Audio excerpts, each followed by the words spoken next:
Worn out and tired, the mothers who've lost loved ones in Afghanistan arrive at their destination, St Peter's Church in Duxford.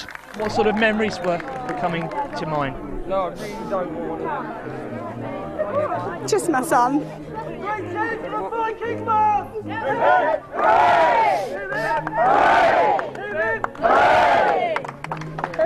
Christine Bonner was walking in memory of her son Darren and finished the 100 miles united with 9 other soldiers' mothers. Through the walk, as the week's gone on, we've had our low moments, we have, and we've been there for each other, and we've helped each other and hugged each other, and we've spoken all week about our lads. We have, and we know that they've been there helping us and walking with us. But I think today they took a step back and said, "This is your day, Mum, you need to go." The group started last Monday at a cemetery near the soldiers' base in Pirbright. On the route, they've collected money. The mums have raised over £25,000 during their 7-day walk. The money will go towards building a memorial for all the Royal Anglian soldiers who've fallen in battle, and it will be located just up the road from here at the Imperial War Museum. Oliver Rogers, BBC Look East, Duxford. Riders ready? Beep, beep, beep, beep. At the tender age of 6 years and 5 months, Josh Peters has only been riding in BMX competitions for a year. You have to get ready and get your kit on and get all your protection on that I have, and get your gloves and your helmet so if you fall off so you don't hurt yourself. Josh's parents agree it's not unusual for this wildest of sports to be practised by children as young as 6. We felt that he was ready to race last year, motocross, but he was too young to compete in that, so that's how come he got into BMX, and this was just to get him used to riding with other people, and he's taken to it so well that I think this is what he wants to do now. So having noticed this lad's ability, the family set about building a 385-metre Olympic-sized track in the back garden. Father-in-law runs his own groundworks company, so for us to build it, it's not a problem. And we've probably gone a little bit over the top, but if you're going to do something, do it, properly. BMXing is now an Olympic sport, and if Josh keeps up the winning, he could book a place on a future podium. Oliver Rogers, BBC Look East, Braintree. So I'm here with Louisa Brownfield, who's a sharpshooter for Mavericks, and she's also an England goal shooter as well. She's going to teach me how to score a goal in netball. So Louisa, what exactly have I got to do? Ready? So, ball above your head, feet shoulder width apart and nice and level. Excellent. So always facing towards your ring. This is going to be nice and straight above your head, hand on the side just for support really. So in one fluid movement, you're going to bend your knees and this elbow is going to drop the ball back behind your head, and then when you're ready, it's all going to come straight back up, nice fluid movement, and the ball will be released out the top of your head. Okay. When you're ready? Do you think you could turn me into a I don't think a shooter, netball but maybe shooter? somewhere else. No. She's actually around 6'5", and unlike me, Mavericks will need every shot on target this Saturday to be champions. Oliver Rogers, BBC Look East, Stevenage.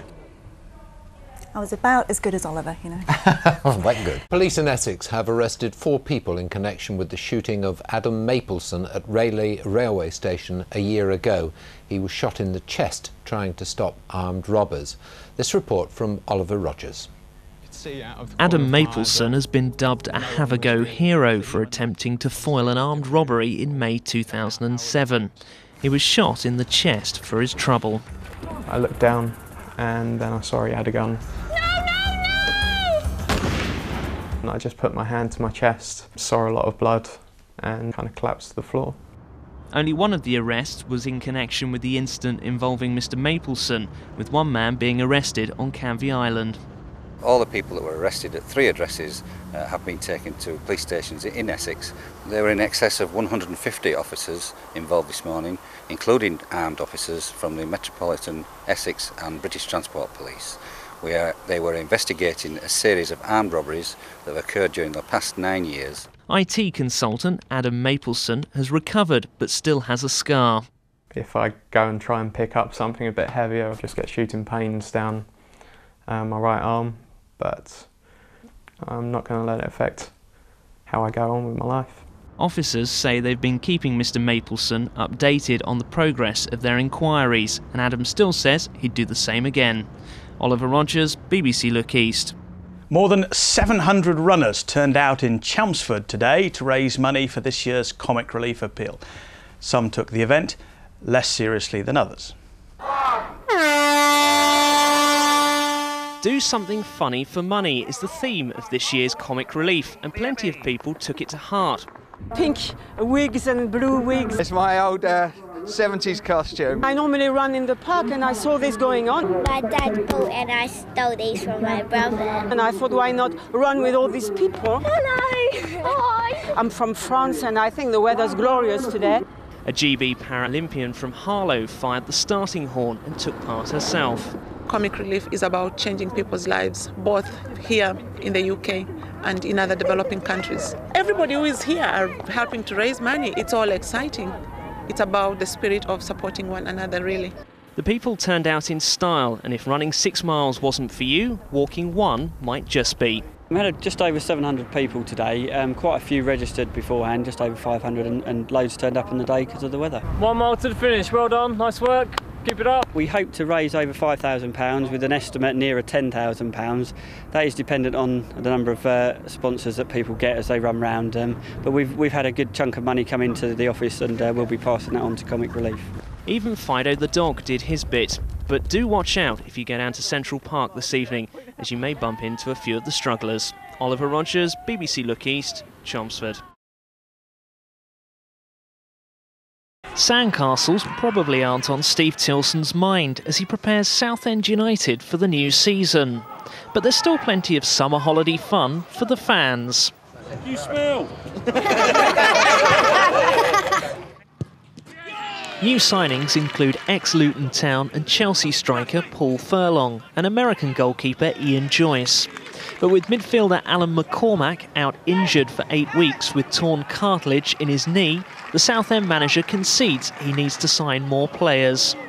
A lot will depend this year on how fit the squad stay. You know, obviously if we get 4 or 5 injuries, we're going to be light. So, you know, fitness will prove a big factor in this season. Since arriving from Charlton at the start of the year, James Walker's helped the Essex club push for a playoff place. I just can't wait to start the season, just score some goals, try and get promoted. We just missed out against Doncaster, getting promoted, so I'm looking to play well, just get promoted basically. I'm pretty positive. I think we should make at least a playoff. So I think they're going to get on all right, they need to sort the midfield out. So it could be pink sky at night, signals shrimpers' delight, as they go into their first game against Peterborough United. Oliver Rogers, BBC Look East. Most sports have an elite Premier League. Well, now bowls has something to rival them all, and a sex symbol called Kerry. Yeah, and I don't feel overly sexy, but yeah, I mean, if that's what the sport needs, then that's fine. I'm just proud to be part of it. Really, it's as much about the production and the way the sport is marketed. She's going to be playing in a new format competition with world champions such as Ely's Greg Harlow.